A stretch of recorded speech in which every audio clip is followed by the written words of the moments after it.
Hello, it's Jang here with the latest Mega Construx Halo UNSC Wolverine Charge set. And to start with, I want to approach this from the perspective of comparing it to the original Mega Bloks Halo Wolverine design. I actually personally don't have the first green one that they made, but all three that they made previously, this one here, the Arctic one, the Covert Ops one, and the original plain green one, have very identical builds, just slight changes were made. So the shaping is the same.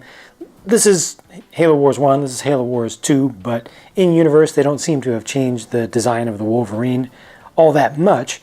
The original I thought was good actually. It's got steps on the sides, it's got the ability to put the figure in there just fine. You got the little, point defense grenade launchers on the sides, fully upgraded.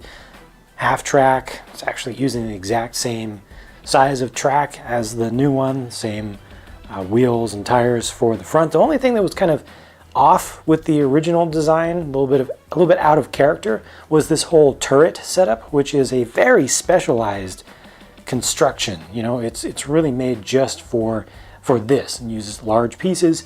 But I thought that it was cool that this would actually shoot, and they had these large projectiles that they would shoot out that were actually cool. They're rubber tipped, so they're good for the sake of safety and everything. You can fire them off independently or all together if you just squeeze together all the buttons. But it's not something that you really build. Plus, this was not perfectly well balanced, and with no friction in the base there, it would tend to want to fall to one side. You could go up and down just fine, but side to side it always wanted to kind of come down to the side. So the new one has very similar shaping at first. Obviously the turrets are very different, but the actual build of the primary vehicle is completely different. It's pretty much all new, except for the canopy, which is using the same mold. They just have a new print for it. But this now opens in two parts, and I like it. That's cool. This actually, thanks to the new generation of how Mega does stuff, has prints. So there's a print, print, print, print, print, print, and in here, look at that, all those printed console pieces. 4 pieces in there, 4 individual independent pieces with their own prints in there. That's nice. I like that. The level of detail here, I think, is pretty good. The build is solid, goes together without any wonky techniques. Everything actually fits together properly. There are some kind of clever connections that are made, like for instance how this here hinges. It's connected underneath and up to a hinge point here, so it's not flopping around. It's actually nice and secure. They've used the nice brighter silver color for some of these accents, but then you get to the turrets and man, these are so much nicer than the old setup. So of course you can rotate the whole thing together. I guess it's really just one turret, to be honest. But the 2 pods. This is fully built up from small pieces, mirrored builds from one to the next, and yet it's still able to shoot. So you can push down here and outfires a pair of projectiles. A pair of them. You push here, outfires another pair of projectiles, and then you have a spare pair right there. So you don't get 2 spares per side. But all together, when all those projectiles are in place, it makes for a nice little launcher salvo.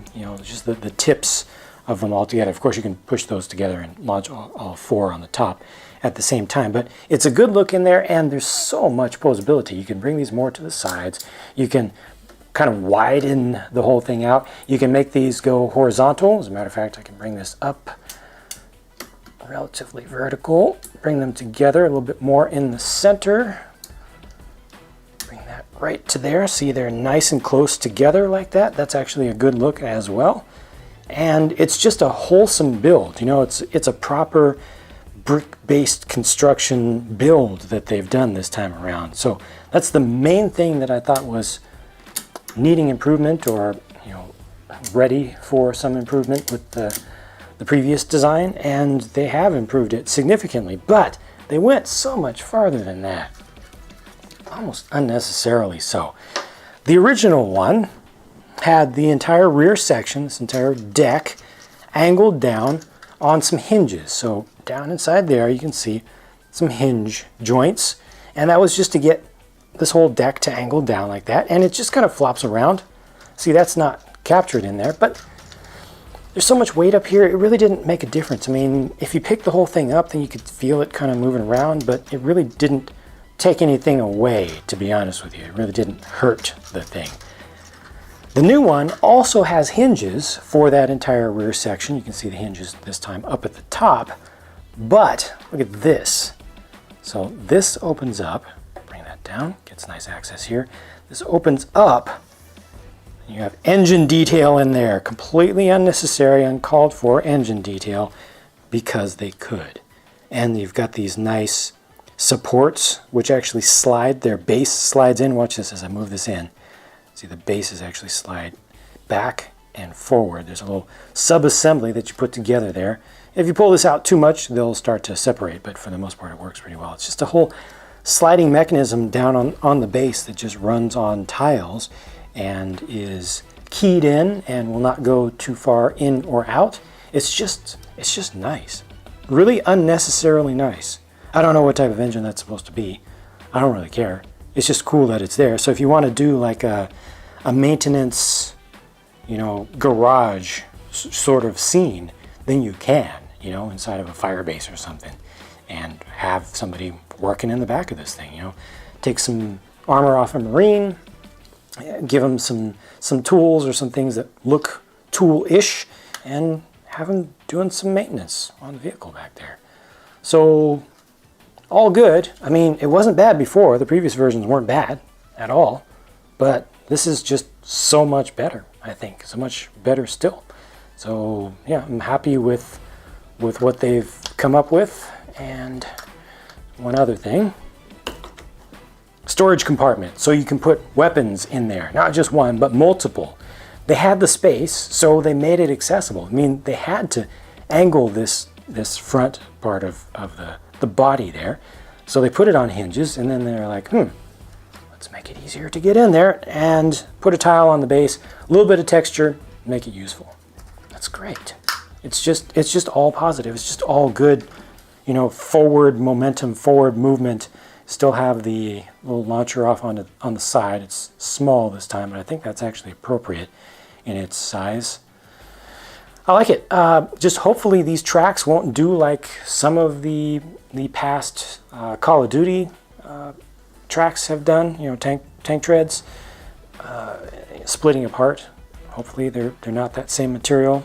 Time will tell on that. Those ones would tend to split apart at their seam, where I believe they're ultrasonically welded together.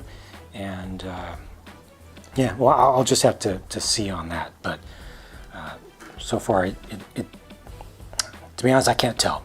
I just can't tell from the material whether it'll be like that or not. But the design is good. Let's look at the figures. First up, this is an official Halo Wars 2 Hellbringer, not just an updated Halo Wars 1 Flame Marine. Although on the box they say Flame Trooper, but it's a Hellbringer. I mean, this is properly a Halo 2 Hellbringer with that awesome flame piece that can be posed different ways to get slightly different looks. So if you have a whole squad of these, or multiple squads of them, then you can have their flames all coming out and just angle them differently to make them look like they're not all just exactly the same thing. This is really nice. I mean, this flamethrower piece has been around for quite some time. I've done a good job with the main armor there, I think, as a paint application around it. The tanks are done very nicely. It's a multiple part setup. I don't know if this is I think these are supposed to be the fuel and this is supposed to be the oxidizer. I might be backwards on that, but I think that's how it goes. But this is one piece down here, which includes some of the hoses coming up towards the top two tanks. And then the top two tanks are 4 pieces each. And they are different builds. They're not identical. And they just get attached in there and they just look really nice. It was nice putting those together. This actually doesn't have the exact same legs as what they show on the box, but I think this is fine. I think this looks pretty appropriate You know, still thicker on the lower legs than the upper legs, and yeah, just a good look. No complaints about this. They even got a little bit of black around the visor, which is something that I'm always asking them to do. When they leave it off, it leaves things look unfinished. Well, they didn't here. They even got a little bit on the top there.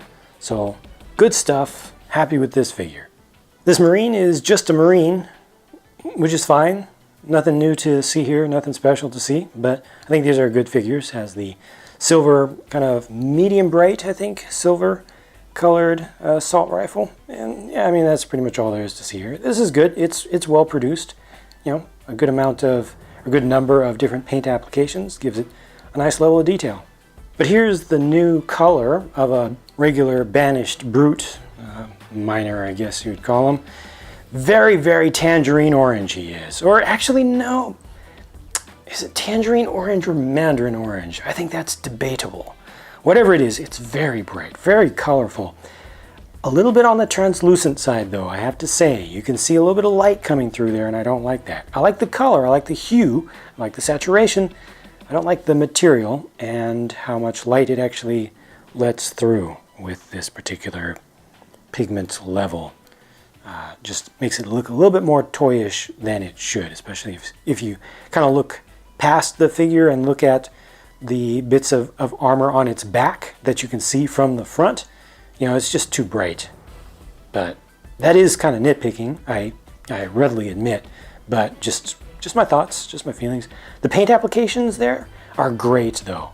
That silver, and that's the brightest silver color that they have, the same that they used as the accent color for some of the parts on the Wolverine itself. And then he's got the gunmetal gray for the lower legs. It's kind of the darker gunmetal gray with some marbling in it for the lower legs and also the shoulder armor. So that's all good. And he has the darker skin tone, which is always a good thing. Yeah, that's pretty proper. And of course the most recent generation, most recent version of the Griff shot. Oh wow, and he's orange too. Perfect. It's Griff. This is what Griff looks like with his helmet off. Huh, just came together and made sense to me. So I think I only would have disliked this if they had taken a step back from the previous design, but they have progressed forward quite a bit with the main vehicle design itself, not to mention with the figures. But yeah, this is a good version of the Wolverine using modern Mega standards. I don't think that it's a highly desirable vehicle for collectors to have, especially for younger fans to invest in for such a large set. I mean, 750 pieces is something that you have to pay for, and I don't know if a lot of folks will want to spend their budget on just a Wolverine. But if you do, I do feel like you get good stuff here. Everything that you get in this set is quality. You also get this little preview of this set that I was not aware of before. I don't know what it's going to be called. I haven't looked it up. But I'm going to call it Banished Brute Lance. Yeah, very original, right? I want this set. I want those brutes. I think their color scheme looks great. And it comes with 2 of the older style of grunts. That'll work outside of the context of Halo Wars 2 also. The turret looks fine, but I'm just looking forward to the figures. So whenever this becomes available, maybe a year from now, somebody will put one up from eBay or through eBay from Mexico or from Canada or something. Maybe somebody will find one at a dollar store a year from now in a clearance bin or something. But yeah, still having tons and tons of trouble getting stuff that's actually been released for months from Mega. Their distribution continues to be a major problem. Cool Wolverine set though. Happy with this one. Looking forward to finding a place for it in room 117. That's it from me for now. Thank you for watching, and I'll talk to you again soon.